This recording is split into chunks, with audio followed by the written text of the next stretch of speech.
Hey ladies, I'm Shalisha. I'm so sad that I couldn't be there in person to join you all. I see you guys are doing amazing things, and I'm so, fortunate and proud that you guys thought of me and talking about the subject of sexuality, coming out, queer, LGBTQIA, Z, X, all the letters and all of that. So a little bit about me and my story. So for me, I always knew that I was attracted to females ever since I was young.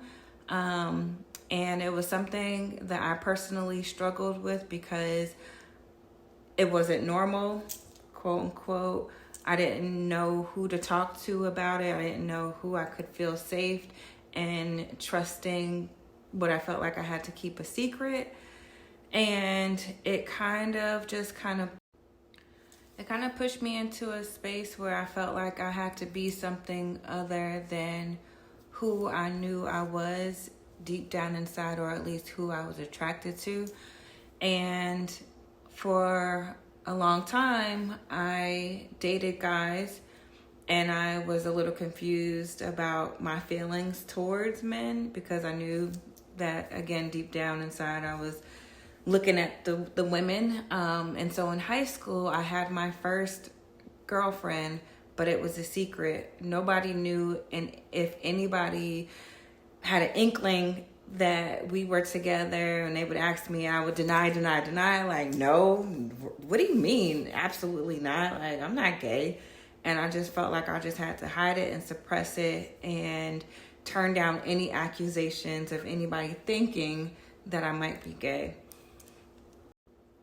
So in essence, it made me feel shameful of, being attracted to women, liking a female, to the point where even the person I was dating at the time, I remember I was on homecoming court, and she decided, because she was so proud of me and wanted to kind of show me off, she had a shirt printed with our picture on it. And I was like, what are you doing? I cussed her out. I was so mad at her. I was so embarrassed. All I could think of was like, what was people going to say? Oh my God. I just felt like, I don't know. I was like, why would you even do that? And she couldn't understand. Well, she understood, but she just was like, bump what people think. We're together. We've been together for a while. I'm tired of being your little secret. Here I am. And so I remember my best friend telling me, like, you could have told me. Like, why didn't you tell me this? And I was just like, I don't know. I just was embarrassed. I didn't know what people were going to say. I was scared. I was nervous. I just felt so many different emotions, and she just kind of comforted me and let me know that I could have shared that with her, and she wished that I could, felt more comfortable in being able to share that with her. And after that conversation, I really don't remember too many people from school. I know high school can be, brutal.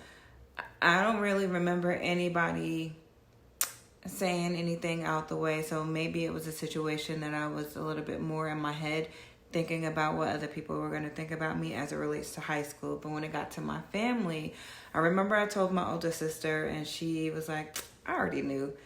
I was a bit of a tomboy, but just because... so I was a bit of a tomboy, but just because a person, whether they're female, dressing like a boy or tomboyish, for me it was just comfort.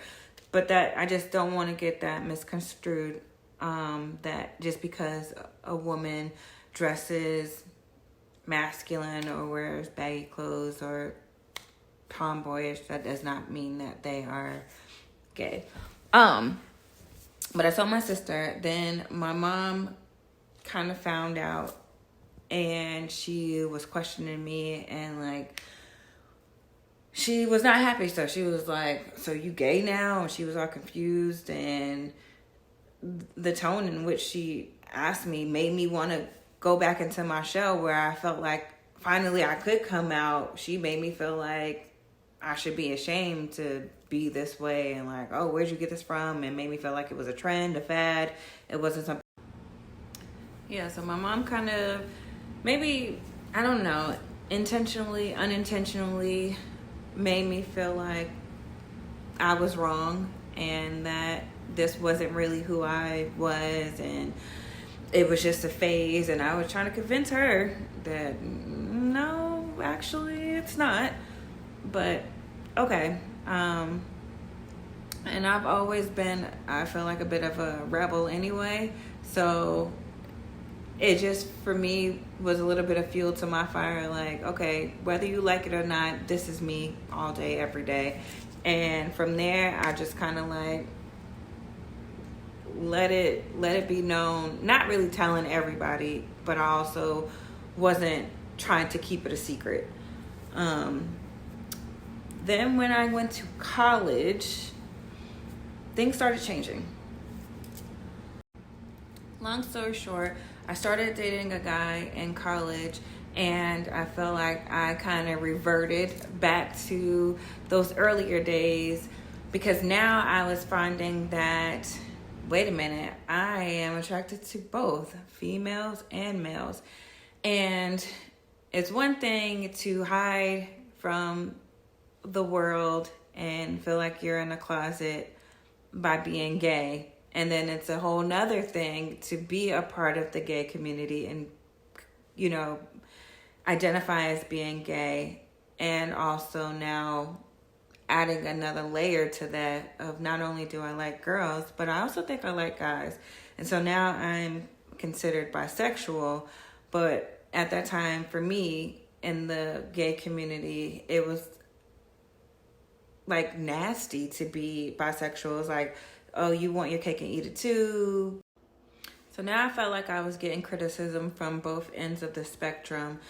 I was getting criticism for being a female and liking females, and then being a female for liking females and males. And I just felt like I always had to explain myself, or, you know, if a guy knew that I was attracted to females, it was always like, oh, what happened to you? Did you get raped? Were you molested? What happened to make you turn gay? And I remember that used to irk my nerves, and it still does, because people really think that being gay, and they're steadfast in this, thinking that it is a decision. For some, it may be, but there are others where it's not a choice. It's how they are born.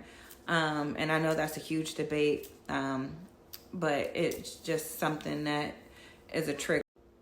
So yeah, I know it's a huge debate, but just like one could argue that it's not a choice for somebody to be heterosexual, that's the way they were born. So I think, you know, and the same thing applies for people who are homosexual.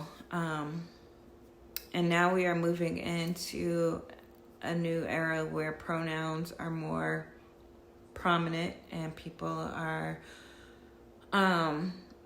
you know, wanting to be recognized and identified as a specific pronoun. For me, I don't get too caught up in that, and that's just my personal preference. But if I do go by pronoun, it's she, her, hers.